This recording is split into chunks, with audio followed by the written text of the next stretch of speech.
Okay. So I hope everyone, again, is doing well. There are a lot of topics to handle. So welcome. This is Sunday, October 15th.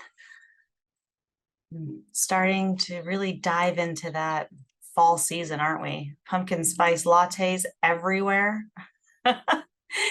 It was really funny. I never could find a pumpkin spice latte when I was a teenager, even though it was my favorite thing in the world. And pumpkins were my favorite thing in the world. We had a pumpkin farm. Everybody thought I was weird. We made pumpkin beer. And now it's everywhere. Now it's like the cool thing to do.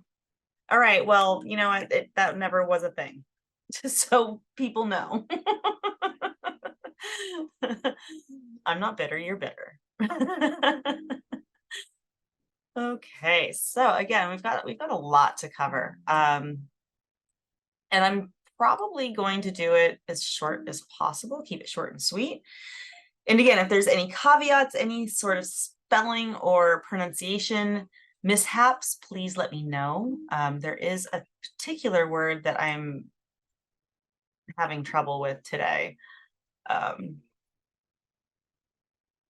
Let's see. Let's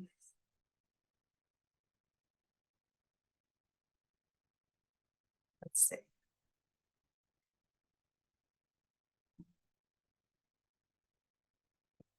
Navratri?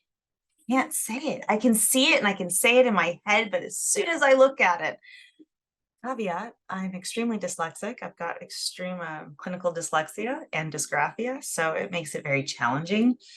If you know the correct pronunciation of some of the words that I might mess up, by all means, leave a kind response down below and we will correct our pronunciations. All right, so back to today. Before we get into it, we are going to take just a little bit, just a couple minutes, and get our holy temple ready. What I mean by that is this year we're looking at things in a very physical aspect. So we're going to get our physical body, our physical plane tuned in that right frequency so we can hear or receive or otherwise be able to intake the messages that we're supposed to receive today. Thank you for being here. I appreciate you. We are crooked today, very crooked. I'm all over the place today. So I hope that you can get centered in this meditation that we're going to do as we start to take in some deep breaths, just through your nose and exhale. See, just a couple seconds is what we're gonna do for each one. Each breath is going to be an even breath in and an even breath out. So I recommend 4 or 5 seconds. So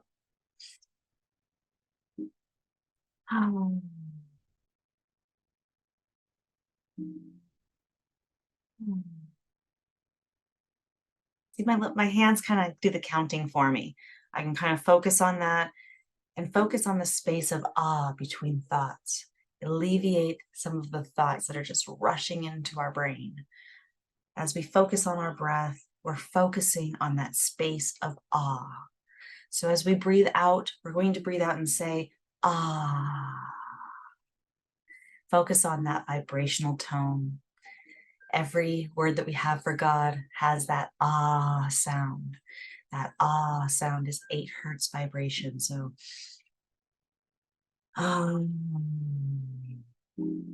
you can feel it align with the heart chakra, or the heart vibrational tone, the heart frequency, the RF of the heart. We can tune to the heart because it is also 8 hertz tone. So as we breathe in, and breathe in that love that's all around us from all of the elements that give us that love, the stones, the crystals, the gold in our phone, the cement beneath our feet, they all have energy.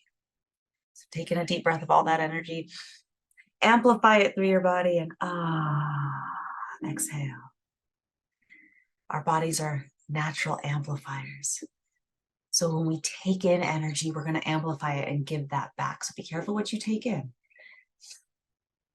Love, amplify it, and do it some more on your own. And as you do, release any tension in your muscles, any negative thoughts, soreness, just let it go. Send love there. Just really focus and send love there. For me, it's my calf muscles. So sending lots of love to my calf muscles. I love you, calf muscles. Love you, calf muscles. And and we can keep doing this. We can do this anytime, day or night, whenever we're feeling stressed, whenever we're feeling uneasy, whenever we're feeling dis-ease with our energy. We can just attune better.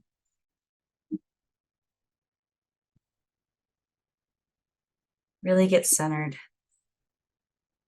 Just de-stress. This is a month of stress awareness. We're going to realize how much stress stays in our body and how much damage it really, really can do. So take some deep breaths and just really relax and decompress from your head to your toes. Take in healing white light and exhale healing white light.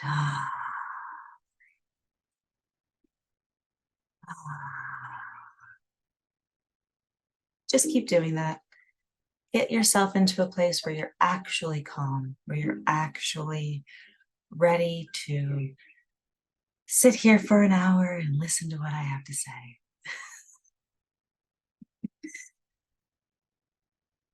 When you're ready, we're going to come back to this space.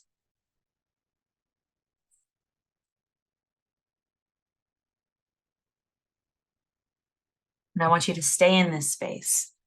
I want you to really stay in this space.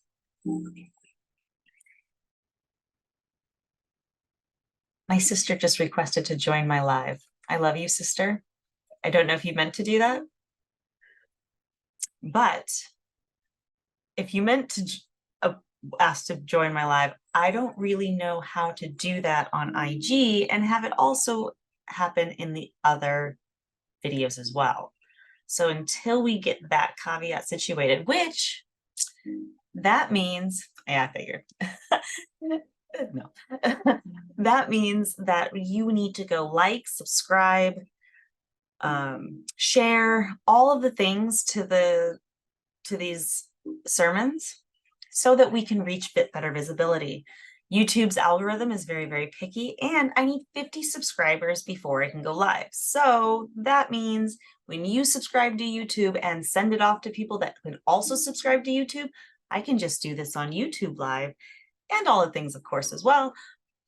But we can have a lot more interaction and it can reach a lot bigger audience. I know a lot of people that are not on social media. So for those that are already liking and subscribing, I appreciate you. I love you. Thank you so much. It means a lot to me to see this grow, as we don't really ask for any donations or Patreon, which we do have, but I don't push it. So if you want to be an official member to the church, we do have a Patreon page at the COHM, and you can be a monthly member, $1 a month. $1 a month for a membership, which basically allows us to keep our 501c3 and tell the IRS, hey, look, people like us and we're doing something cool. So go ahead, and if you feel like it, subscribe to Patreon. There's other places if you want to donate more, so we can do more good in the community. But that's why we are on Patreon, no other reason. And we are not trying to ask for tithing, but we do require memberships to keep our nonprofit status with the IRS. So thank you for all that you do. I appreciate you. Let's move on. Okay, so this is October 15th. Take a second again and share, like, subscribe. And we are bringing together a merging of understanding of ancient texts in our world to better understand the cycles and of the planet. Now that cycle includes the Ring of Fire. What is the Ring of Fire, you ask? Well, I'm so glad that you asked.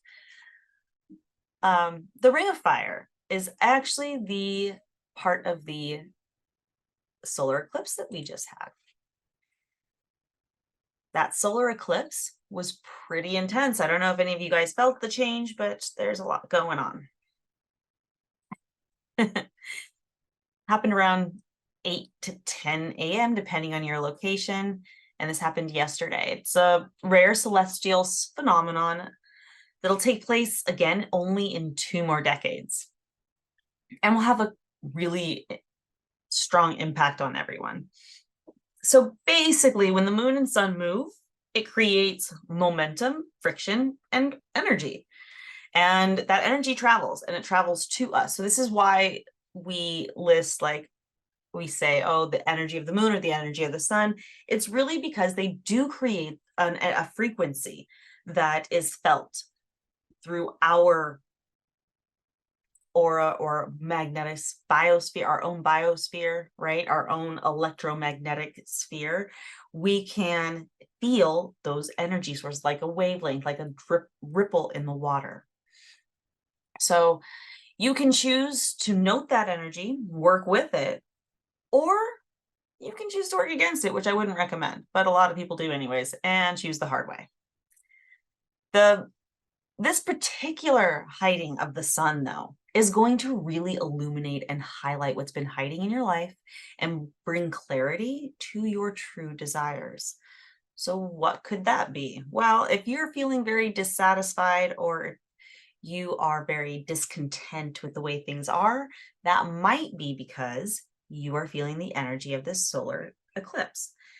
Now, what we can do, the energy that actually may last a few days before and a few days after the eclipse. So it's really now is that really, really important time that we can use that energy and look introspectively at what we want to manifest in the future.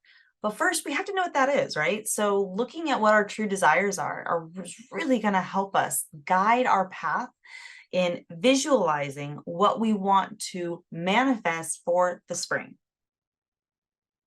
It's that cycle, it's that season. See, we're going into that father winter where we're retracting and we are looking at, like, okay, what did I do wrong this last year? What could I do better?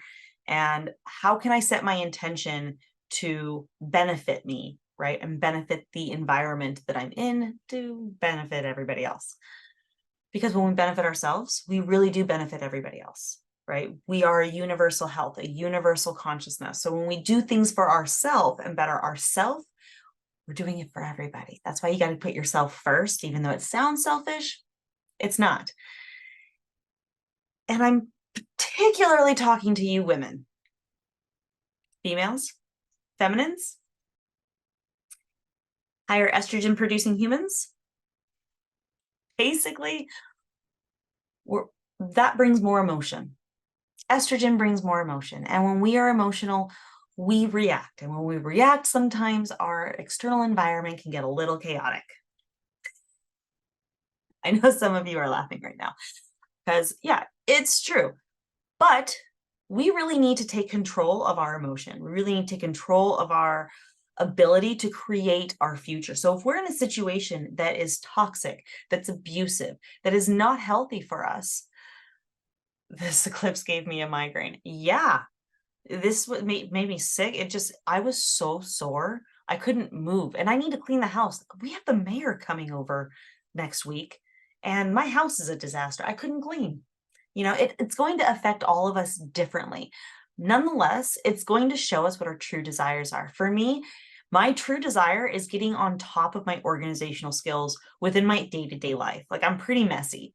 I go a million miles an hour and I just throw things everywhere. Like, it looks like a chef, an Italian chef cooking a pizza with it flying in the air and lettuce flying everywhere from a salad being made. And, you know, that's my kitchen on a daily basis. And cleaning that up takes more time that I don't have because I'm rushing to the next meeting. So I would like to calm down and be able to take more time to organize my personal space. And that is what I am able to do. That is how I'm able to take control of my life. Now, the energy that's lasting for a couple days to highlight what you need to do, it's really going to highlight this within your personal gifts, within your what you need to do in business, what you need to do in your everyday life, what you need to do in your relationships. So thankfully, I'm in a very happy, loving relationship. But those that are in a very tumultuous relationship, you're really going to feel this right now because your body is yearning for that new beginning. It is. It's just like, oh my gosh, I don't like this. I'm uncomfortable. I'm at dis-ease. And this is when we have diseases pop up, when we have depression, anxiety, lack of sleep. Lack of sleep brings other chronic diseases, and it spirals. It's a mirage of issues that happens from literally not knowing your true desires or living up to your true potential. I'm not crazy, right? So all these events are going to bring new beginnings as well as foster an ending to a cycle, which can be really difficult sometimes, right? When we think of an ending of a cycle, we think, oh, it's just a cycle and it keeps, but when we look at that within our own life, our own relationships, and think of relationships as a cycle, we often get caught up in our social constructs and our religious constructs that we can't leave a relationship even when it's toxic.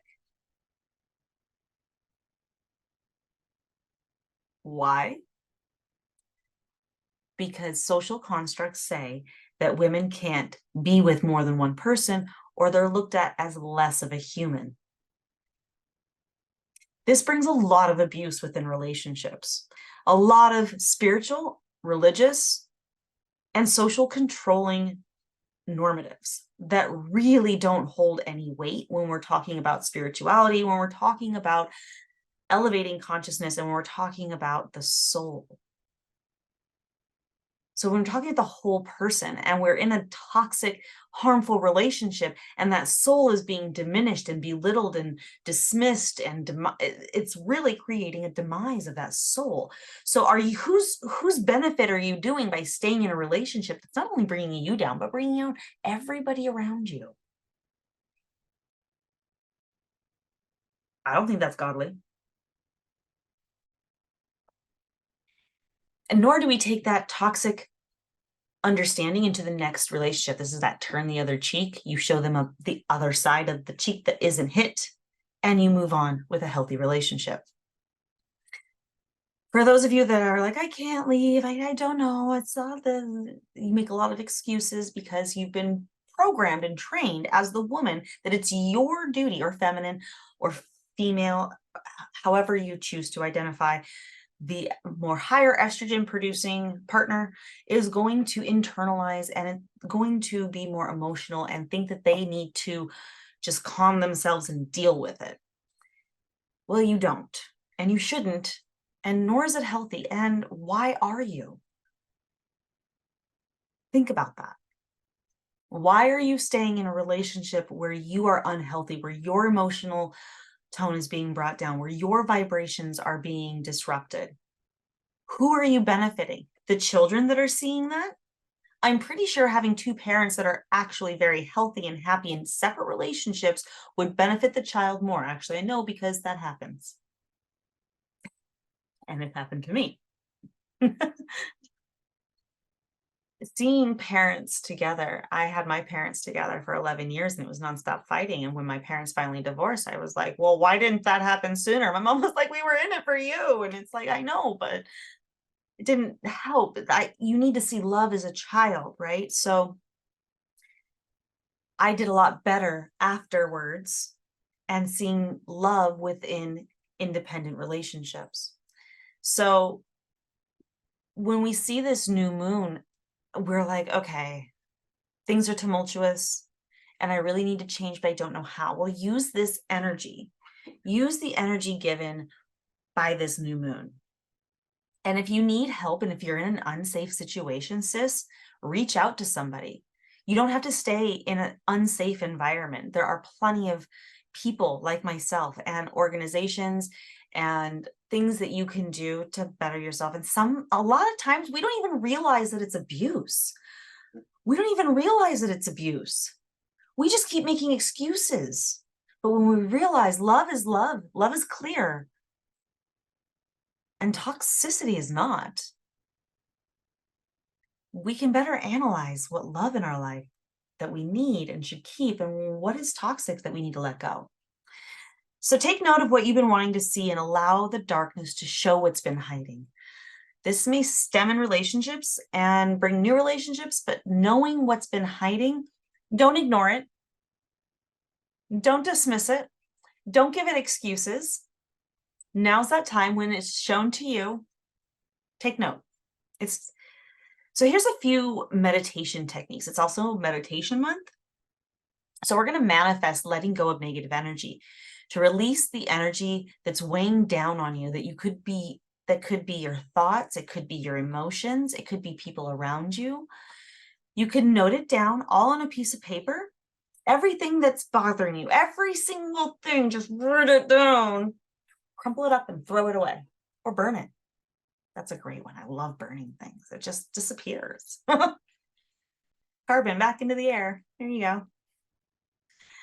But basically, do as you can. We're gonna really take some of these rituals, techniques, tools, and use them to direct our energy. Or another thing you can do is picture your future with the abundance, right? With all of the abundance that you want. How are you going to live in abundance if you can't see it? So what does that mean to you? Really engulf your mental in what that means to you. You can imagine the future you want for yourself you can treat yourself to some astro travel or a long walk, or use that time to think about changes you would like to bring about your life and how to approach them. When you ask your brain how, amazing caveat with the brain, that is the secret word, how. You ask your brain, how do I do this? And it will start scrolling all of the files until it finds the right one. It might be 3 a.m. in the morning, but you'll be like, oh, I know it. And that's when you get those brilliant ideas that you have to go write down, or you remember that movie title at 2 a.m. when you're almost half asleep. Yeah, that's because you asked your brain how. So as soon as you ask your brain how, it'll scroll those files and it'll figure out how. It'll piece together like a jigsaw puzzle, all of the pieces needed. It's not going to happen overnight, right? Like imagine a little robot taking pieces of a jigsaw puzzle and by the time it's 2 a.m. and you want to sleep, oh, hey, look, here's a clear picture. It just happens to be 2 a.m. because you finally relaxed enough to allow the brain to do it. This is why we meditate, because you can get those great ideas even faster. When we meditate, we resonate on what we want, and we allow the brain to find those files and put together that picture a lot faster. So that's why you get those great ideas at 2 a.m. So here's another one. There's no hard and fast rule to how you manifest when this celestial body is in its movement. You can also adopt other methods to surround yourself with scented candles, oils, incense, sage, to help illuminate certain energies and thoughts during the solar eclipse. So again, we're going to use this energy in a positive way, even if what's happening doesn't feel so positive. Trust me, it is. Change is scary, but needed sometimes. So today is also National Mushroom Day. Love it. And Solar Eclipse Day. So what does that mean? That means when you're doing these manifestations, you can use natural healing plant medicine to have a more heightened spiritual experience. So if you have been looking to do psychedelics or in a way that can otherwise bring awareness or expand neuroplasticity, and you want to know that new pathway and have a new way to look at things, now is that time to look into plant medicine, to look at how we can use nature to enhance these natural energetic cycles. So also today is My Mom is a Student Day. So of course I had to put that in as a mom and a student. I definitely wanted to throw it in there. So all the hardworking moms, I see you. I see you going to school and bettering yourself and wanting more for your family, and that's awesome. I see you, I appreciate you, I support you. If you need anything, I got you. So with that in mind, it's also National Pregnancy and Infant Loss Awareness Day. Sometimes as feminines, we work way too hard.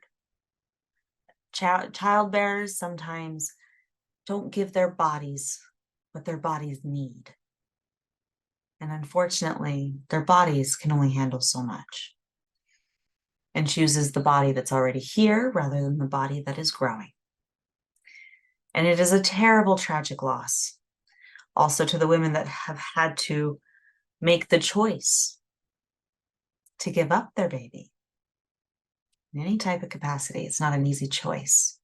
Imagine that burden of life put on you. It's a tough one. Not one that most non-childbearing humans can understand, which is again why I state that they shouldn't have complete say in what happens to our bodies. No politics though. So we are also looking at, now this is a Hindu festival. It's called Navratri, Navratri. Not quite sure. Again, if you know the pronunciation, please leave it down below. Now, the reason I brought this one up is because it is celebrated for 9 days to honor the feminine divine energy. Imagine that right now during the solar eclipse. And the festival is celebrated in many parts of India, which favor festivity and food and dancing and the victory of Goddess Durga, I believe is the pronunciation. And it is a significant time of the year because it marks the beginning of the winter season in India. And it is believed during this time that the feminine energy is at the peak and can be harnessed through spiritual practice such as fasting and meditation. So pretty awesome that we're seeing this, all of the things combined, right? So when we know what's happening, we can better understand what's happening in the world around us. Like my sister said, she got a headache. Me, I had a backache. And instead of just being like, why does my back hurt? Like, okay, this is the energy I need to focus on. It is the solar eclipse. It's going to highlight what I need to see. I need to see that I need to do better in my self-care and taking care of my environment. That's what's highlighted to me. Whatever's highlighted to you right now, take note and incorporate that feminine energy. That's what it's about right now. See that the fall and winter time is that feminine energy with that father understanding. And the summertime is that father energy with a feminine understanding. They're both there, they're just different parts of the cycle. So our readings today from the from the Catholic readings is Isaiah 25, 5-9, Psalms 23, Philippians 4, 4-13, and Matthew 22, 1-4. So as you can see, we have those that know those verses, they're pretty heavy, but it's all about ending toxic cycles and starting new. Okay, Catholicism, thank you for breaking down those for me pretty easily. Now, Isaiah 25, 5-9 is a little bit long, so I'm not going to read the whole thing, but it's basically saying that don't worry. When there's a lot of noise and ruckus and chaos going on in the world around you, just chill. When it's super hot and dry and nothing's growing, don't worry. Because even in that dry space, even in that dry place, even the heat with the shadow of a cloud, a branch of a terrible one shall be brought low, which basically saying that when you see issues arising and there's really nothing you can do about it, don't worry about those low-hanging branches because they're going to end up either dropping off or growing. They're going to end up breaking off and taking care of themselves, or they're going to lift up and grow with the rest of our tree. So it's also saying and talks about people that are eating poorly, fatty foods. They feast on wine and alcohol, and they're not very refined. Those people are not going to make it. They're not going to last. And they're the ones that are able to support themselves, be the ones that are able to survive in the external environments that humans have created. And this understanding of self-body and self and body connection to food and healing is what's going to bring you further ahead. So this is actually making a lot of sense. And we're talking about the cycles and we see these tumultuous times and we're kind of seeing like, okay, why is it that we have extreme situations like in September, October, when it comes to terrorism, wars, yada, yada, yada. And it's a cycle. And we see this. And it keeps repeating because it's a cycle. However, we can break certain cycles when we stop that generational trauma, when we advance, when we grow in love, when we end up evolving ourself. So as we're talking about things that relate to the physiological explanation of the Bible, and that's how we've been really deciphering and breaking down the Bible this year, is looking at it from a physiological understanding and physiological explanation. Of the human mind, the human body. And so when we are in fellowship with our Christos oil that descends from that pineal gland, when we are in perfect fellowship with our Christos, we are able to come ahead of the people that are not drinking and eating properly because they calcify their pineal gland. They don't marriage the right and left parts of the brain. That land of milk and honey doesn't come together, doesn't create sacred melatonin, doesn't give good sleep, then creates diseases. As you can see, this might have some merit to it. And really, it's referring to, and this is really referring to National Food Bank Week. As a consumer, as well as consumer information, National Medicine Abuse Awareness, while using some of these foods like rhubarb, popcorn, pickled peppers, and chili, we can see how that all ties in a little bit later. But being food secure limits our stress. Being food secure helps limit nutritional deficiencies. Being food secure and having these food banks available for people when they need it, because let's be honest, buying an apple isn't as cheap as it used to be. And when you have a family of 4, buying 6 apples for one day isn't as cheap as it used to be. When one bag of groceries is now almost $100 and minimum wage is just 15, think about that. Think about that. We are not living in a time where it is feasible to keep growing to the grocery store and allowing this toxic supply chain to feed us these toxic materials in the first place. So when we grow our own food, we have excess, we have food banks situated in our neighborhoods. We can go do it right now.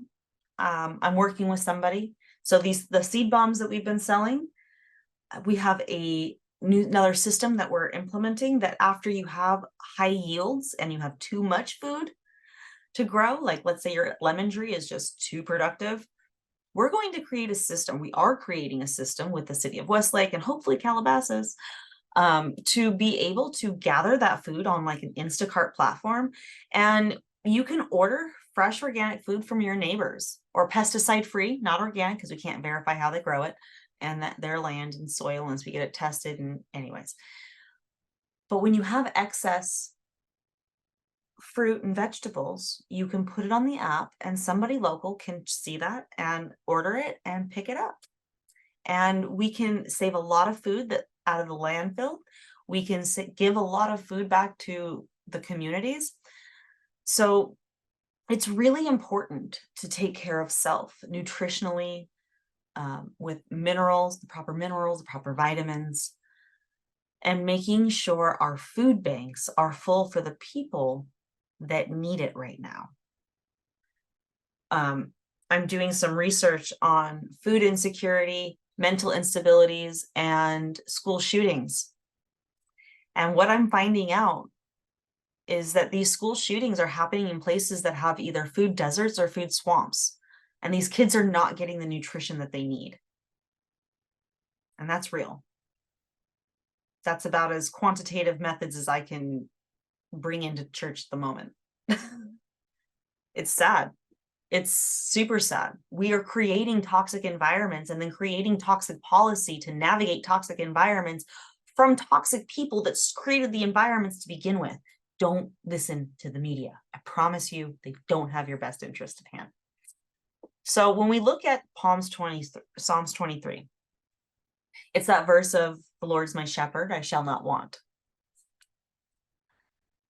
I'm going to read the whole passage. It's really important to understand that yearning for longing more, that psychologically just tells your brain that you don't have that. And the more you focus on not having that, the more your brain is going to give you just that, not having it. So when we don't want, when we don't yearn, like we could say, oh, that would be cool to have. And then, no, I'm already going to get it. That's why you don't yearn, right? That's why you don't want stuff. That's why you don't lust. That's why you don't crave, or you're not jealous, the 7 deadly sins, right? So when we don't yearn for what we can't have, because all will be provided, you don't have to focus on it and you'll actually get it. So when we say, like, the brain doesn't recognize negative statements like don't, can't, those types of things. So when you say, I don't have money, what you're saying is no money. And so when you ask, I want money, your brain's already like, no, you don't have money. Right? And so it gives you more of that, not having money. When we focus on something else, like higher paying job, or the ability to save, or when we focus on things that we want that can bring us the other things that we don't want, like no money, we can better ourselves that way through positive reinforcement in the brain. So now this is also referring to pregnancy and infant loss. We cannot live in regret. We cannot live in sadness. We cannot live in mourning. And we have to know that through love, all things are possible. There's even this story. See, I'm in this really weird time of life where I want to be able to start a family again, and I'm almost 40. Not so smart. But we do have another story. There's a couple stories in ancient texts where older women past the age of menopause got pregnant and had very healthy children that led very influential lives. So yes, do I want? Yeah. Am I going to sit there and crave? No. Am I going to allow nature to do what it needs to? Yeah. Am I going to trust the cycle of life? Yes. Because maybe not having a child will lead me to do better policy changes and focus more on work to help more people. Who knows? Not for me to decide. So Psalms 23 is, the Lord is my shepherd, I shall not want. Makes me lie down in green pastures and lays beside me in still waters, restores my soul and leads me to the path of righteousness for his name's sake. Though I walk through the valley of the shadow of death, I will fear no evil. God is with me, in the rod and the staff, that they comfort me. Those are the words and emotions. He prepared me in the presence of my enemies. And thou anointed my head and oil, and my cup runneth over. Surely goodness and mercy shall follow me for all the days of my life, and I will live in the house of the Lord forever. So the house of the Lord, once again, we're looking at this from a physiological standpoint. It's literally saying that when we eat right, when we drink right, when our spiritual awareness is on par with Christ consciousness, when you lead your life in love and out of the shadow, you don't have to fear evil. You know that God is with you because God is love, and you don't fear love. We embrace love. Other people can live in fear and react accordingly. Let them. Where's their soul going to be vibrating when they leave this planet? That's the whole key. Where is your soul vibrating when it's your time to go? What lessons have you learned to really understand how to love, so that when you're vibrating at that love frequency and you pass over, you're able to elevate out of this plane?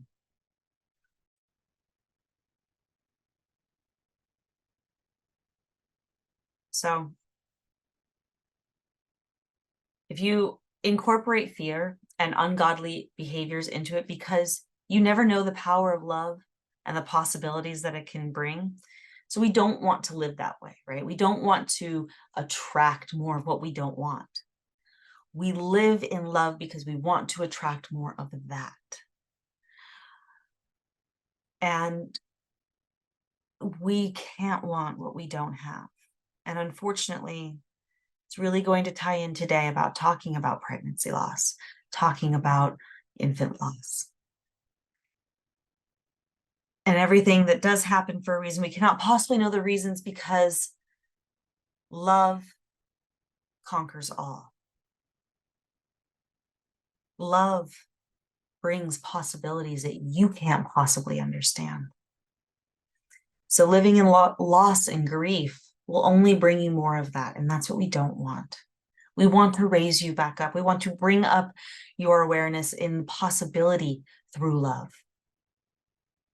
And as somebody that myself has experienced pregnancy loss, I feel for you. I see you. Please reach out. And I reach out right now with an online hug of comfort. I love you. I feel you. And this too shall pass. It will be okay.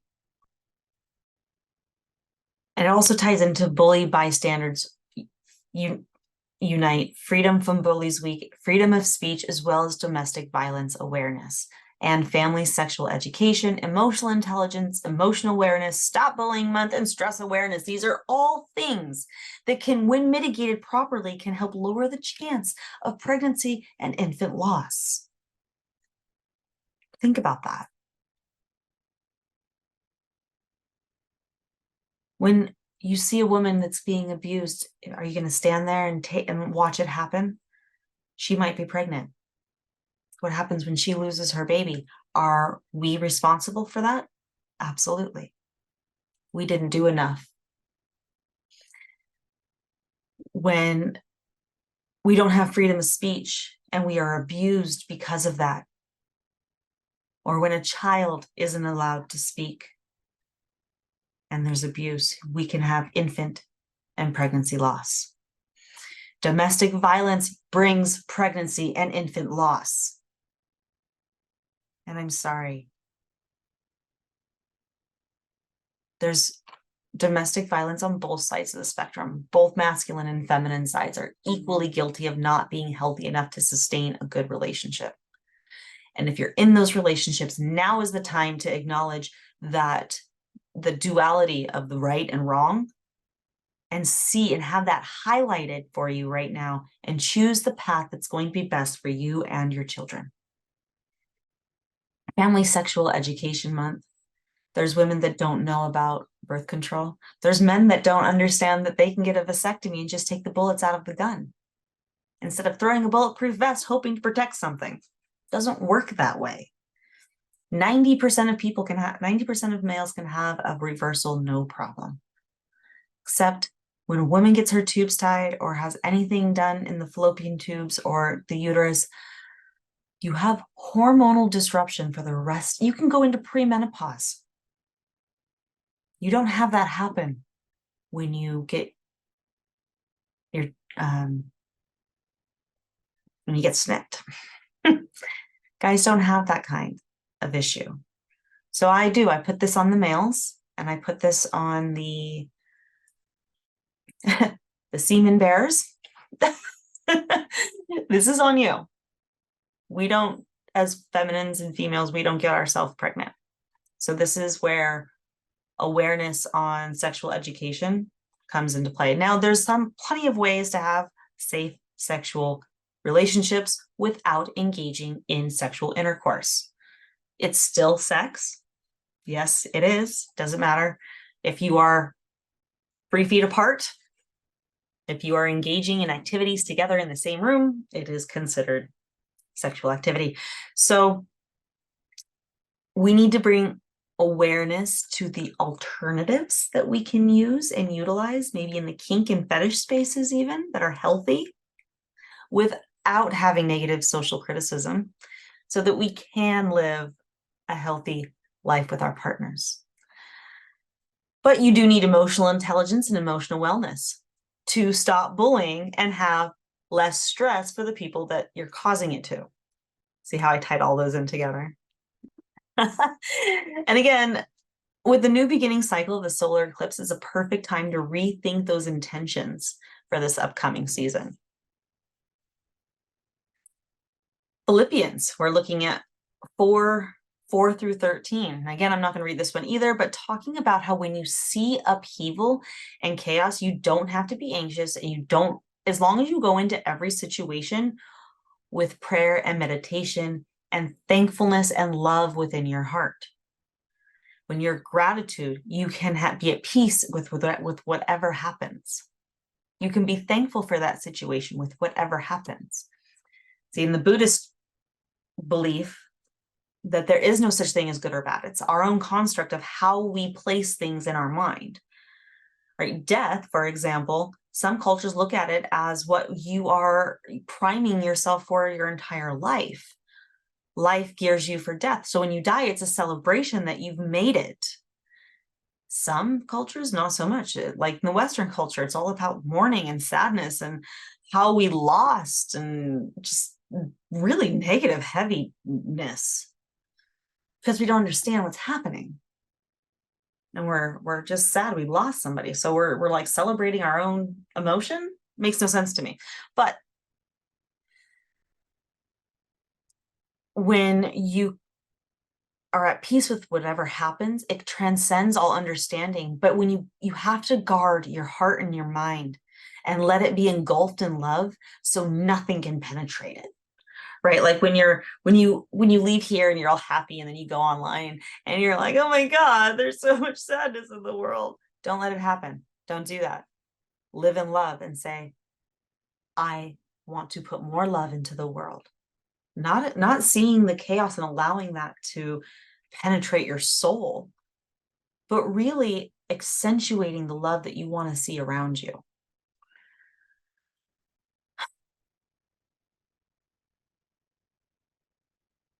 So it says, whatever is true, noble, right, pure, lovely, and admirable.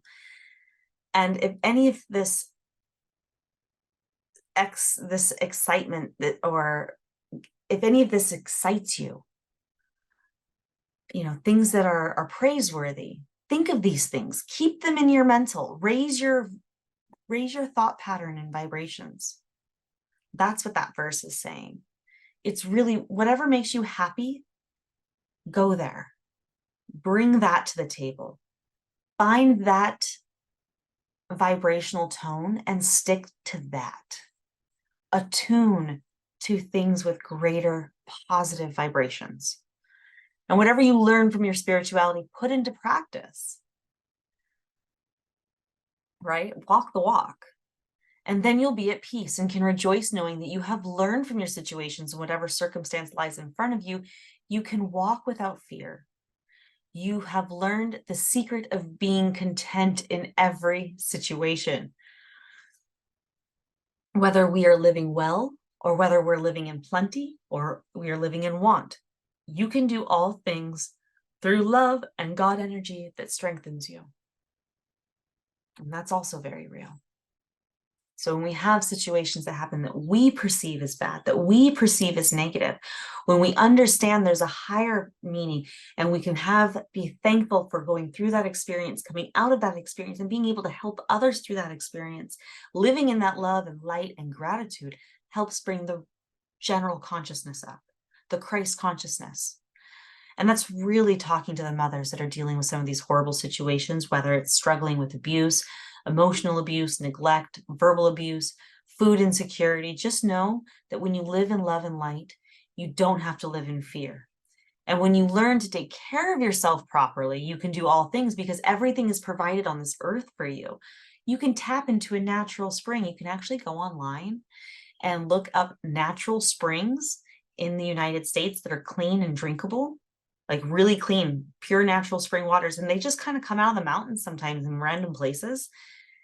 You can map those out and go get free water. You can tap into a birch tree that has sweet water, so that's got a little sugar in it. And birch tree water can help sustain you. And there, when we understand these little things, we don't need to be in fear. I'm not in fear of losing water. I know how to boil water. I know how to test water. I know how to tap into a birch tree. I know where to find natural springs in the mountains around me. So am I spending $13 a gallon on purified water? No. No, I'm not. Am I scared if water becomes non-existent? Maybe for everybody else, but no. So I don't have that fear, and I'm not like frantic and scared because it's not there. So I'm not putting that into the environment. Now, moms, we need to take better care of ourselves so our kids don't have to live in fear either, right? We can do better in providing for ourselves first. And that means being in a safe environment, emotionally and physically. You can grow edible plants with our seed bombs.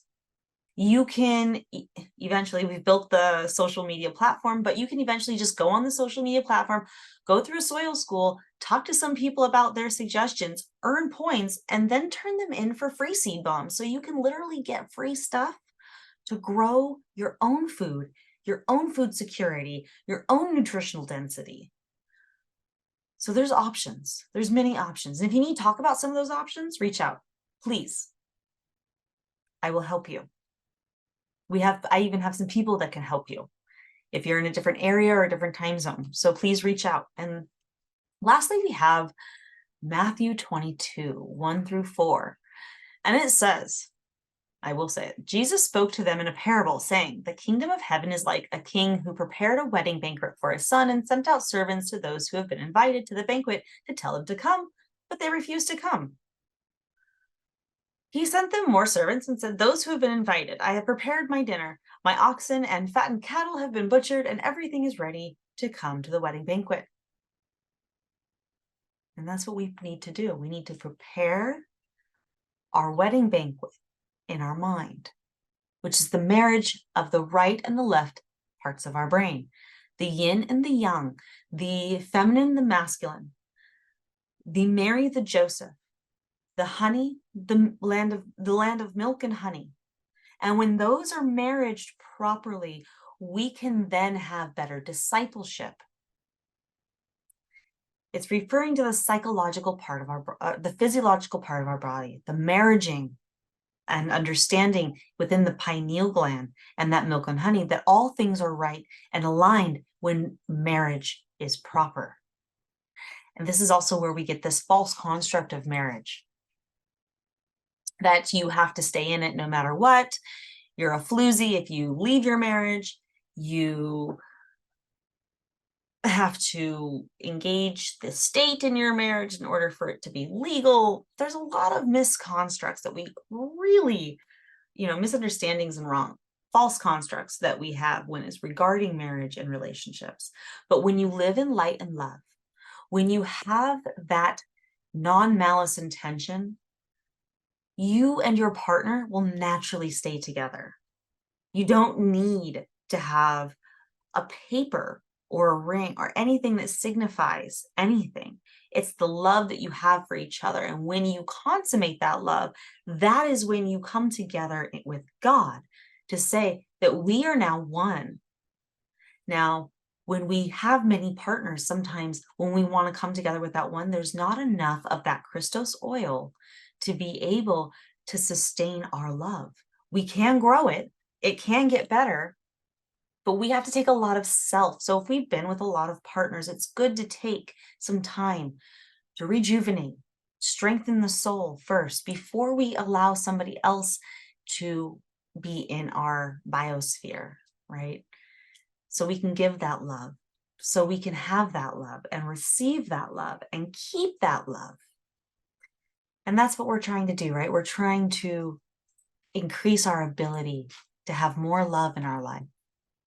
So the foods that we're looking at this month is rhubarb, popcorn month, pickled peppers, and chili month. So rhubarb is actually pretty beneficial. Rhubarb is a little difficult for people that have like Crohn's disease and stomach issues, but it's very nutritional. It's got a lot of it's got 0.4 grams of protein. It's got vitamin K, calcium, C, potassium, folate. So 3.5 ounces, 100 grams of serving of cooked rhubarb provides 26% of the daily necessity for vitamin K1. And it's also a great source of fiber, which we need in our diet. And as a woman in menopause needs more fiber, look into adding rhubarb into your diet. There are 8, in one controlled study with men with high levels, ate 27 grams of rhubarb stalk fiber every day for a month, and the total cholesterol dropped 8%, and their LDL, their bad cholesterol, dropped 9%. So fiber is really important for our cholesterol balance, as well as rhubarb has antioxidants that help clear the body of free radicals and help with fighting cancer. And why does it taste sour? Because it's got malic acid and oxalic acid. And so it might be a little abundant in acid. So this is why some people with stomach issues have a difficult time with rhubarb. Now, popcorn month, let's be honest, all of the corn is available now. What are you going to do with it?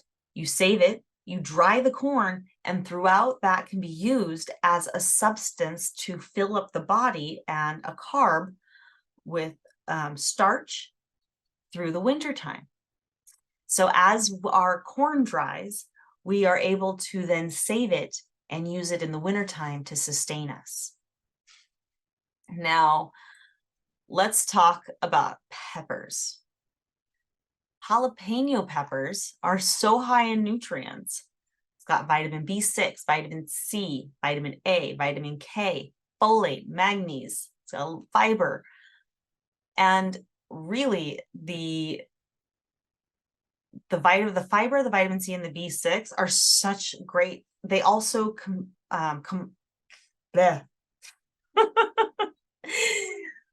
they also are compiled of a compound called caps. I said it in my head, now I can't say it because I see it. It gives the pepper their spice, which can also help lose weight, boost metabolism, fight cancer, might even be a pain reliever. Some have used it topically, and it can prevent stomach ulcers. So I know we don't think of having jalapeno peppers to help stomach ulcers, but they actually might protect in developing ulcers in the first place. So reducing inflammation with H. pylori and even helping kill off the infection. And so it's really not clear how they do it, but the bacteria that they have actually helps the bacteria in your stomach prevent stomach ulcers. So if you don't have stomach ulcers, jalapenos can actually help prevent it and help fight infections. And keep your heart healthy, and possible side effects might include scarring of the stomach if you eat too much and you already are inflamed. So if you're inflamed, don't eat it. Also, when you're inflamed, don't have spicy food. This is the Ayurvedic of, you don't want to put hot, spicy, heating foods in your body when it's already hot and inflamed. You want to cool the body back down. It's also National Chili Month. So we're going to take all of these veggies and we're going to either dry them or freeze them for chili later.